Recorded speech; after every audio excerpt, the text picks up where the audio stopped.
Bob, you're right on target. There isn't anything I would disagree with you. The city manager has not done the job to present a sustainable budget, and we need to work hard on that. We got to start, like, if we can't wait until a retreat. We're going to have to work right away, because when we start seeing the sales tax dollars come in for January and February, it's going to be quite a surprise, because, folks, what we book in January and February is November and December sales. They're going to be pretty disappointing. So it's going to take us some time to dig out of that hole, and we're going to have to start it right away before the retreat. We need to follow a Redmond potential process of the budgeting through priorities, and we want to study that. So I have nothing in disagreement with you, Bob, on that. The reserves. Let's talk a little bit about reserves, because I think reserves are important in this. We're going to take $1 million out of the revenue stabilization reserve. What does that leave? About $1 million? Yeah, a little over $1.1 million. Now, we have two other reserves that we could possibly tap, or can we not? And they have about $2.6 million each in them. Is that correct? We do have those reserves, and they have very expressed policies for unanticipated either revenue problems or expenditure problems. And so this more fits the rainy day reserve category than other ones that would maybe caused by an earthquake, for example, and all your businesses were shut down for a period of time. That would be a revenue problem.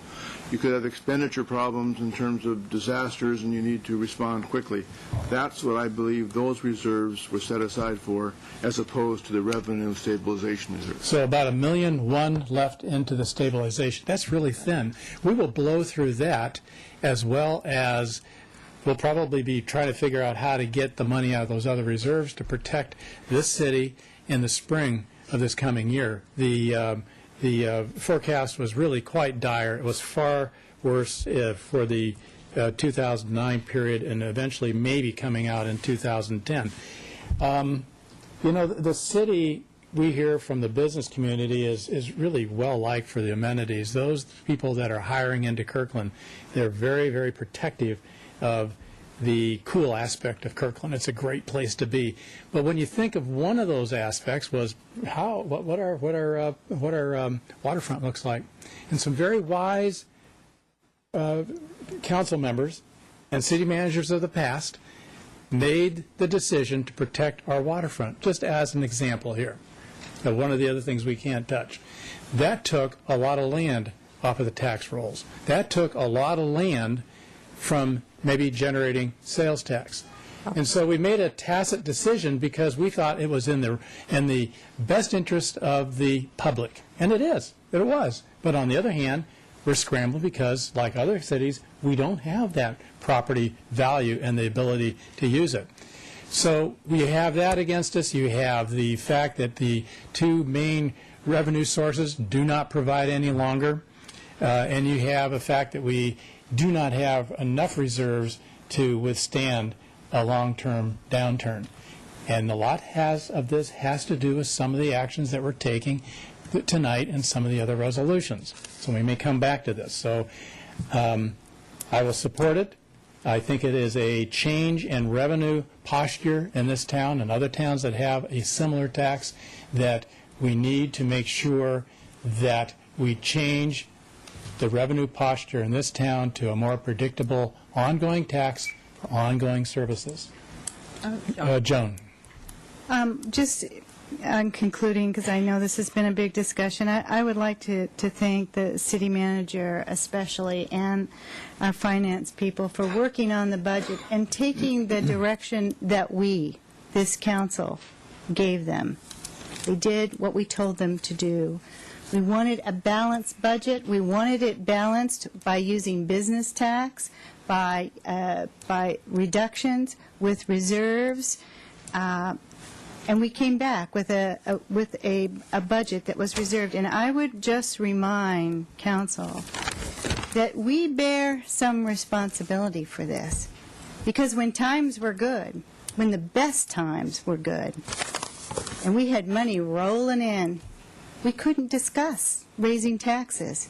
And a sustainable budget means that you know what's coming tomorrow, and you begin to deal with the issues that are ahead of you. You proactively, you look into the future and you plan for it. And we've had staff that have talked to us about our budget not being sustainable for over 10 years. But in our good times, we didn't have the leadership to raise the kind of taxes and the revenues we needed. So this has come back to roost. And what are we stuck with? Now, maybe it's a good thing, as Jessica says, only raise taxes when you are really, really desperate. But another thing might be is raise taxes when you know you need to, when you know your goal is a sustainable budget. So I think we've learned some valuable lessons. I certainly support the idea of bringing this back and taking a look at it and monitoring the situation at our retreat. All right, David? Yes, thank you. Not having the leadership to deal with the situation is a rather striking comment. This last month, the bond rating for the city of Kirkland was increased to AAA, the highest rating. A great rating because of the great reserves that we have and the amount of money that we have in the bank and low debt ratios. And we're taking, we didn't have enough time this year to go out and ask the people for participation in this, but yet we're trying to put on the backs of small business a really substantial increase in taxation when we look and say, well, it's shifted more toward residential. Of course it's shifted more toward residential. We've been building houses 5 feet from the other house here with the fastest rate that we've ever done this. So of course things are going to shift that way. So we've lost some opportunities to take leadership, but yet we have the coffers that are so good that we have the highest rating in the country for our debt service. So I just don't see why we're doing this. Just can't see it. If we're done with our comments, let's take the vote. Councilmember Sternoff? No. Councilmember Greenway? Yes. Councilmember Hodgson? Yes. Mayor Langer? Yes. Councilmember Asher? No. Councilmember Burley? Yes. Deputy Mayor McBride? Yes.